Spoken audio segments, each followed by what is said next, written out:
All right, so I have 11 days left until the Hot Rod Power Tour, and the last couple days have been kind of crazy.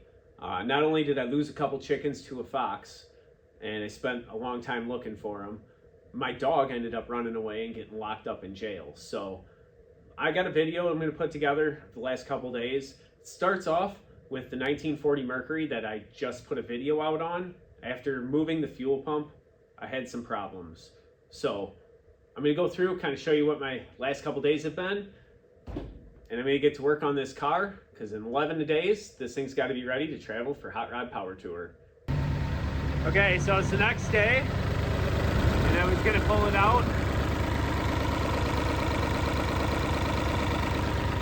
Now I got a carburetor flooding. I currently have the throttle kicked up because it's flooding out the carburetor for some reason. I had to hold it to the floor and it was flooded. I'm going to shut off the high idle. Oh yeah, it won't idle. Dang it. Which means that for some reason my float's stuck and is no longer working with the fuel pump in the back of the vehicle. I just created a non-running car by moving the fuel pump. I don't understand why, but that means I have to take the carburetor back apart. Yeah, the whole intake's flooded again.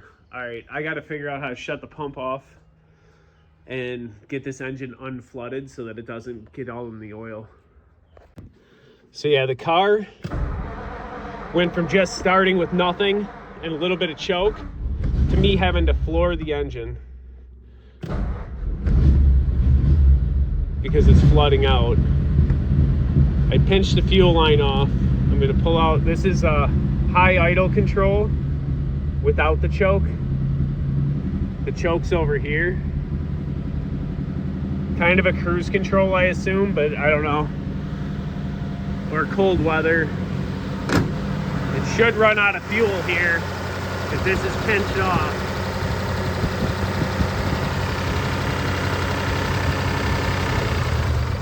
There we go.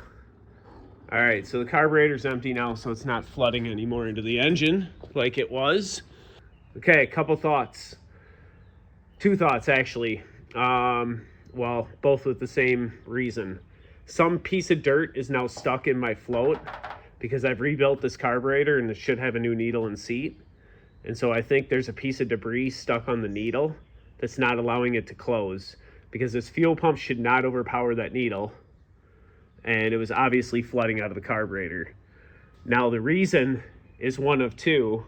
Either this fuel pump that has been not working for the last year because I disconnected it and I've had no problems driving this car with the electric pump in it until right now. And I made it from here to there and I knew something was wrong. The other thought is this original fuel line may have had a piece of debris in it that it got pushed into. So I think the outcome here is I'm going to put a filter in here instead of this piece of tubing. So I'll have to go buy a 1/4 inch fuel filter and throw that in there. And then I'm going to have to take the carburetor apart and find out if I'm right that it threw a bunch of junk in there. But it's either from the mechanical pump that was sucking probably dirt and debris in the whole time it's been running, or a piece of junk out of the fuel line. Because the fuel filter used to be right here where the pump was. So coming off of this hose, I had a filter immediately coming out of this line, and now I don't. And now this line is pressurized, so it's possible more debris got pushed from there. Either way, I get to rebuild the carburetor now. And one of my least favorite parts about this is I leave in less than 2 weeks for the Hot Rod Power Tour. And instead of worrying about my car that I'm actually taking on Power Tour, I've spent the last little bit working on this because I was hoping to get it picked up beforehand. But it turns out we're not even going to get the car picked up until after I come back. But I can't leave it parked on my hoist and flooding out and dumping gas in the car. So now I still have to rebuild the carburetor also. All right, well, I'm going to actually, because I'm going to put a filter in here, I'm going to take it apart here where I piece the line back together from adding in the fuel pump that I'm still going to bypass because it is still broken also. It is interesting that I found that that's why it failed with the leak on the glass bowl. If you saw my last video, I tried to put the fuel pump in, and the fuel pump started leaking gas all over the place out of the glass bowl, which made sense to why it left me stranded, because instead of sucking fuel from the gas tank, it was sucking air from the atmosphere. And at that point, I didn't even care. I just switched it over to the electric fuel pump and knew that it was going to be way more reliable than a mechanical pump. And yeah, here we are. I decided to try and make it look like the electric pump wasn't there. And now I'm tearing the carburetor apart for no other reason than that. But we'll figure it out. My guess is I'm going to find junk in the seat. And I'll know very soon. They always tell you to remove the carburetor from the engine before you do any carburetor work, so you don't drop anything down in there. That's really good advice. I'm currently not doing that because I don't have the time for it, because I want to get working on my other car. So, what else do I need to do here? Nothing. We're apart. Just like that. We're going to tap the gasket. Hopefully it didn't break, because I don't have another one. And here we are. What is my problem? There's a little bit of debris in here. So this was all cleaned out. I'll go through, get that all cleaned up, but my guess is I'm gonna find in here that the needle is being held open by a piece of dirt. Hopefully still stuck somewhere between here and here, because I pinched that hose off. So I'm gonna get the needle pulled out and see what I find. All right, so I'm gonna pull this out. Remove the float, which the float's good, no fuel in it. What can happen sometimes, you'll get a hole in here and your float will fill with fuel and it's empty, so that's not the problem. Here's my needle. I don't see anything yet. I need a bigger screwdriver.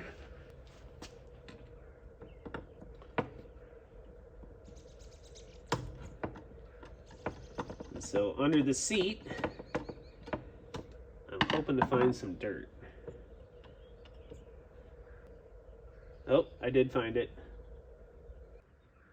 Okay, so you can see in there the circle's half cut.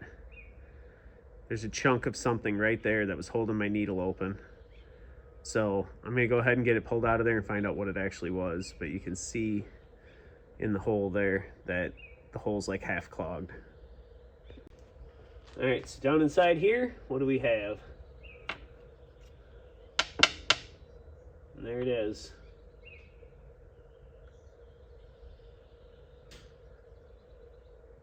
Oh, you know what? I think it's a chunk of rubber hose. Yeah, this is what I found down inside there. I think it looks like a chunk of rubber hose actually from cutting the hose and possibly splicing it in. It's tiny, but that little speck got into my needle and caused the engine to flood out. So hopefully it's still going to be very reliable. I'm going to put a fuel filter in there just to be double sure that nothing like that happens again, but crazy. Well, so I've gone through, I've cleaned it all out. The float is now working properly. I've tested it. So I've cleaned the carburetor out. I'm gonna go ahead and throw this back on. And like I said, instead of having just a hose mended together with a steel pipe, I'm gonna put a filter in here.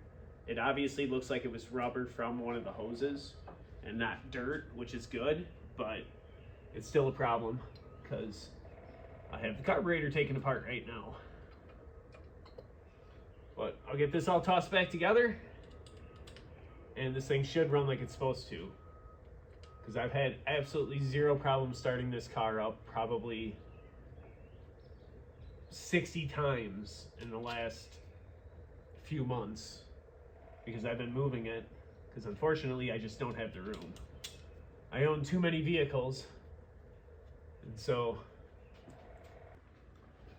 All right, so let's turn the fuel pump back on.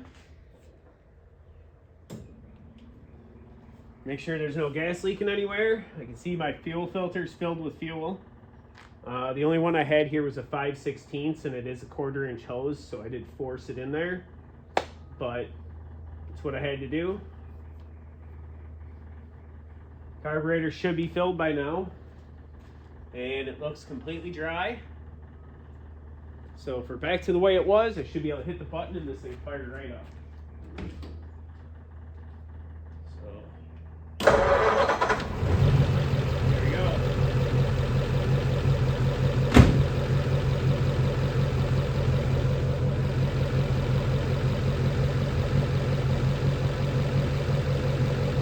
Well, crisis averted, but still, I don't know, this filter almost looks as ugly as what the fuel pump did. Definitely I would reduce that down to a small metal one of some sort. But car's fixed. Take it down to the low side all I can.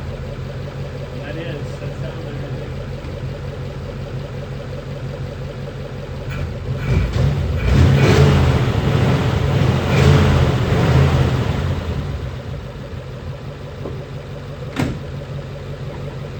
Back to running like the flathead should. All right, bring it a little closer. I did rehook up this spring just because he was worried about the factory one breaking. So now there's 2 springs on the throttle. Should be completely safe for shipping. Carburetor is nice and dry. There's no more leakage. Obviously, trying to hook up that fuel pump here, when I cut this hose, I probably got a chunk of this rubber hose stuck in the float there, or when I cut it in the back where I put the fuel pump in at.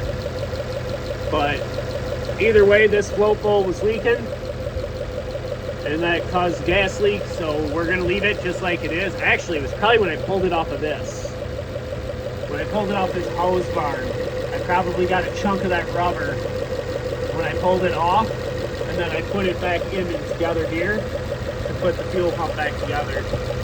So finally getting the Mercury fixed, I ended up having to go and get my hair cut. And on the way home, I almost crashed my car into a cow. Well, this is not what I expected to see coming home today, but apparently the cows have broken out of their pen. This guy get across the road too.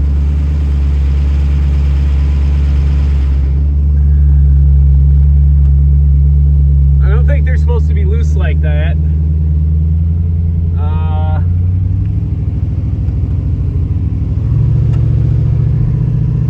Yeah, I wonder where they came from. They broke out of a fence line somewhere. So again, the kind of day I'm having, my lips all swollen up because of something I'm allergic to out here in the woods. And I'm out on the train tracks looking for my stupid dog that decided to run away today. I think when my chickens got attacked, there was a fox in my yard. And I think he might have took off after it. I don't know. I don't hear any dogs barking or anything. He's a stupid animal. Well, so after walking around through the woods for the last 2 hours, I finally decided to check Facebook myself. And yeah, right on the Piasta police page, my dog's on impound. Apparently he walked across the street right over here. And yeah, somebody picked him up and took him to the police station. So I don't know what that's going to cost to get him back, if they actually took him to the pound or not. So I sent my daughter because somebody else is coming right now and I got to wait for him. And nobody answered when I called. So to be continued. I hope I get him back tonight. Well, and here's the little jailbird now. Literally. Hey. Hey. Don't leave the yard. All right, so with that, the dog is back safe. I am down about 3 chickens. I haven't caught the fox yet. I know that's what took them, but yeah, the Mercury is back and running. Starts right up. I got it parked outside in a trailer, and I'm going to get my Firebird ready to go, so I'm ready for the Hot Rod Power Tour and this year's 6th summer. So thanks for watching. Like and subscribe.